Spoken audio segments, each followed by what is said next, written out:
কাল্লাফাহু ফাওকা তাআতিহি আও কাল্লাফাহু ফাওকা তাকাতিহি আও আখাযা মিনহু শাইআন বিগাইরি তিবি নাফসিন ওয়া আনা হাজিজুহু ইয়াউমাল কিয়ামা। খবরদার, জেনে রাখো, কেউ যদি কোনো সংখ্যালঘুর উপরে অত্যাচার করে, কোনো সংখ্যালঘুর প্রাপ্য থেকে যদি কেউ কাউকে ঠকায়, সংখ্যালঘুর উপর যদি কেউ কষ্ট দেয়, কোনো সংখ্যালঘুর সম্পদ যদি কেউ জোর করে কেড়ে নেয়, আমি কিয়ামতের দিন বিশ্বনবী ওই সংখ্যালঘুর পক্ষে আর ওই মুসলমানদের বিপক্ষে বাদী হয়ে দাঁড়াবো।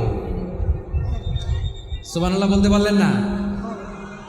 আল্লাহু আকবার।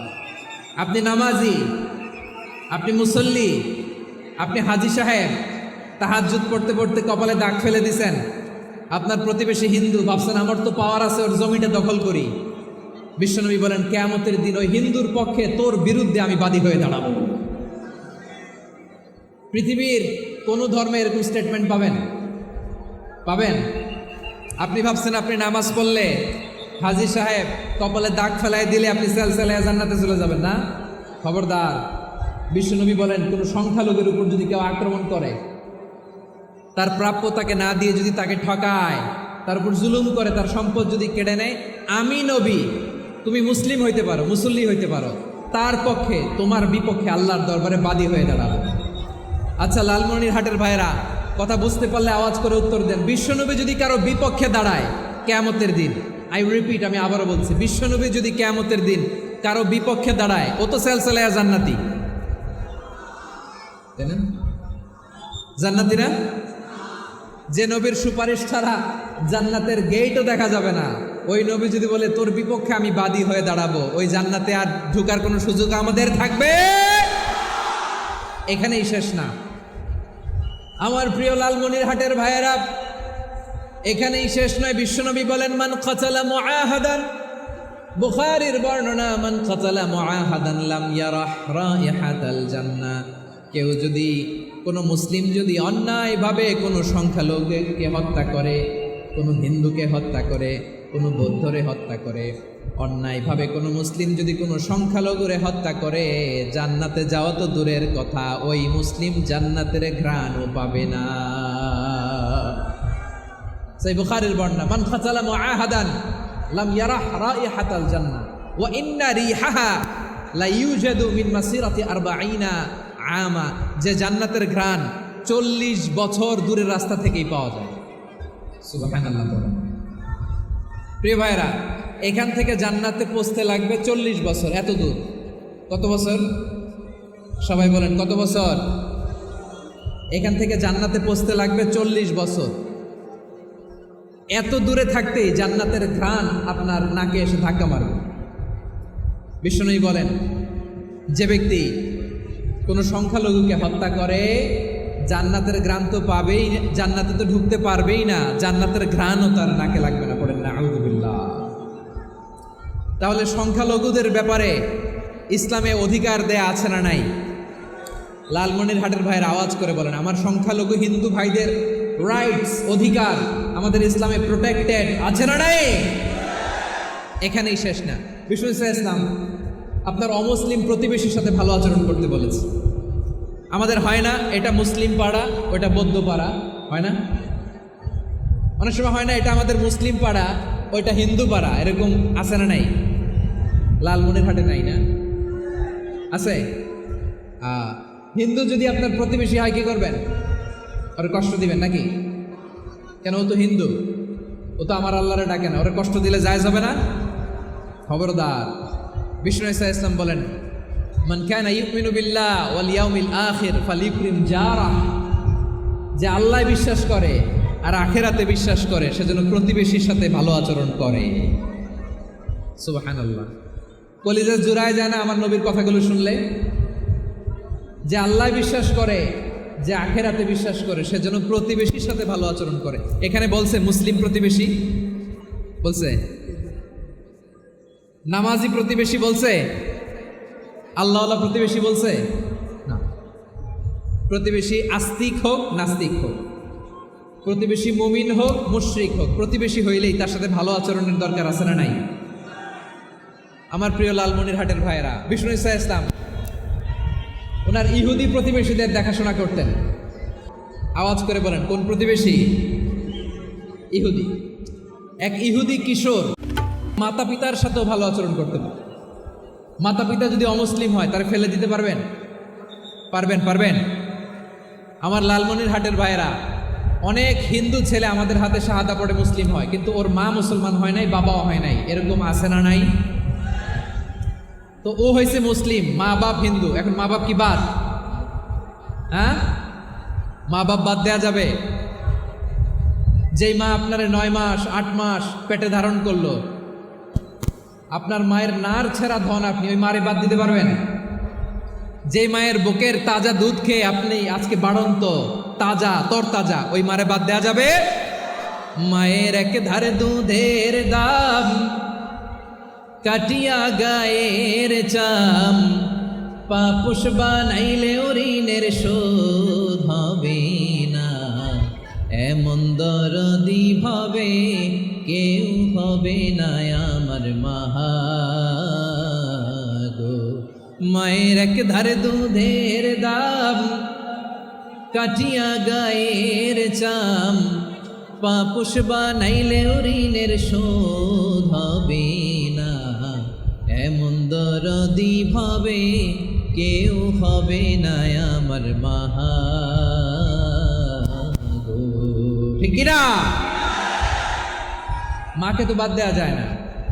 وَقَضَى رَبُّكَ أَلَّا تَعْبُدُوا إِلَّا إِيَّاهُ وَبِالْوَالِدَيْنِ إِحْسَانًا। আল্লাহ বলে অবধারিত দুইটা ভার্ডিক্ট তোমাদের জন্য, এক আল্লাহর ইবাদত করবা আর মা বাবার প্রতি ইহসান করবা। আদেশ টাকা মা বাবার প্রতি ইহসান করতে হবে। আমার মা হিন্দু হোক ভালো আচরণ করতে হবে, বৌদ্ধ হোক ভালো আচরণ করতে হবে। আমার যে সমস্ত হিন্দু ভাইয়েরা মুসলিম হয়েছ, তোমাদের মা বাবা এখনো মুসলমান হয় নাই, তাদের সাথে ভালো আচরণ করতে হবে। আপনাদের খেদমত নিজে করতে হবে অথবা খেদমতের ব্যবস্থা করাই দিতে হবে। মান্থলি যে খরচ লাগে এটা দিতে হবে। আরে তুমি এখন মুসলিম, তোমার মা বাবা হিন্দু, এখনই তো সুযোগ ইসলামের সৌন্দর্য দেখানো। এখন মা বাবা যদি দেখে আরে এটা হিন্দু থাকতে তো বদমাইশ ছিল, বেয়াদব ছিল, কি এমন ধর্ম সে গ্রহণ করলো যেটা গ্রহণের সাথে সাথে সে পাল্টে গেল? কি এমন ধর্ম সে গ্রহণ করেছে যেটা তার জীবনকে আলোকিত করে দিয়েছে? নসিব ভালো হলে তারাও কালিমা পড়ে মুসলমান হয়ে যাবে। বিষ্ণু ইসা ইসলামের স্ত্রীর নাম ছিল আয়েশা রাদিয়াল্লাহু তাআলা আনহা, আবু বকর রাদিয়াল্লাহু তাআলা আনহুর মেয়ে।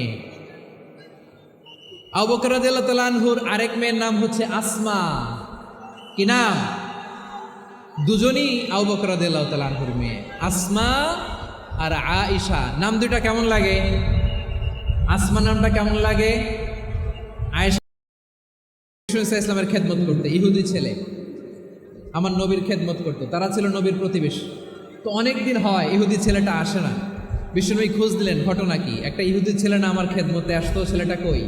খোঁজ নিয়ে জানলেন ছেলেটা অসুস্থ। বিষ্ণু ইসা ইসলাম ওই ইহুদির বাড়িতে চলে গেলেন ওই ছেলেটাকে দেখা করার জন্য, ভিজিট করার জন্য। সুবহানাল্লাহ পড়বেন না? গেলেন, যে দেখে ইহুদি ছেলেটা মুমূর্ষ, যায় ভাব, বিছানায় পড়ে আছে, তার বাবা দাঁড়ানো। বিশ্বনবী তার মাথার পাশে বসলেন, মাথায় হাত বুলিয়ে দিলেন আর ছেলেটাকে বললেন আসলিম, হে ইহুদি ছেলে আসলিম, ইসলাম ধর্ম গ্রহণ করো। তো ছোট্ট ছেলে ভাবে আমরা ইহুদি, এখন ইসলাম ধর্ম গ্রহণ করলে আব্বা যদি বকা দেয়, ফানাযারা ইলা ওয়াজহি আবি, ছেলেটা তার বাবার চেহারার দিকে তাকালো, দেখে আব্বা কি কয়। আব্বা যদি বলে তাইলে ইসলাম ধর্ম গ্রহণ করবে। ইহুদি ছেলেটা তার বাবার দিকে যখন তাকালো, ওর বাবা বলে আতি আবুল কাসিম, আবুল কাসিম যা বলে তাই করো। আবুল কাসিম হচ্ছে বিষ্ণু ইসা ইসলামের একটা কুনিয়াত, উপনাম। আমার রাসূলের বড় ছেলের নাম ছিল কাসেম। যেমন দেখবেন আমাদের এলাকায় কারো বড় ছেলের নাম যদি হয় আব্দুল্লাহ, এরা আব্দুল্লাহর বাপ বলে ডাকে। কারো বড় মেয়ের নাম যদি হয় ফাতেমা, এরা কি ডাকে? ফাতেমার বাপ বলে না? তো বিষ্ণু ইসা ইসলামের বড় ছেলের নাম ছিল কাসেম। ইহুদি বাবা বলল আতি আবুল কাসেম, আবুল কাসেম যা বলে তাই শোনো, মানে মোহাম্মদ যা বলে তাই শোনো। এই কথা শুনে ছেলে সাহস পাইছে, ছেলে আবার পড়তে আরম্ভ করলো আশহাদু আল্লাহ ইলাহা ইল্লাল্লাহ ও আশহাদু আন্না মুহাম্মাদার রাসূলুল্লাহ, পড়েন আল্লাহু আকবার।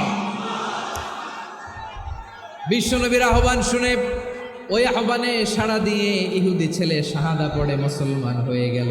তার হৃদয়টারে ইমানের নূর দিয়ে আলোকিত করে দিল কে?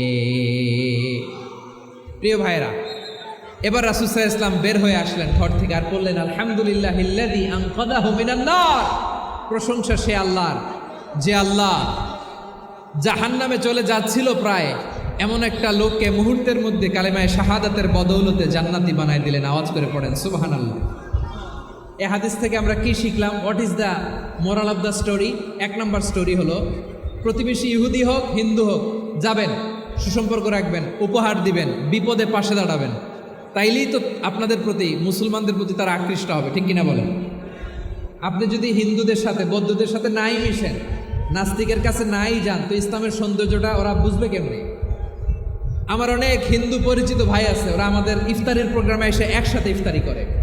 অনেক মদখোর আমার সাথে বসে একসাথে ডিনার করে, হাফ প্যান্ট পরা, গলায় স্বর্ণের চেইন, হাতে স্বর্ণের ব্রেসলেট, আইসা আমার সাথে ডিনার করছে, আছে এরকম। গাঁজাখোর, আমি বলে আসো, welcome welcome to my dinner, আসো বসো।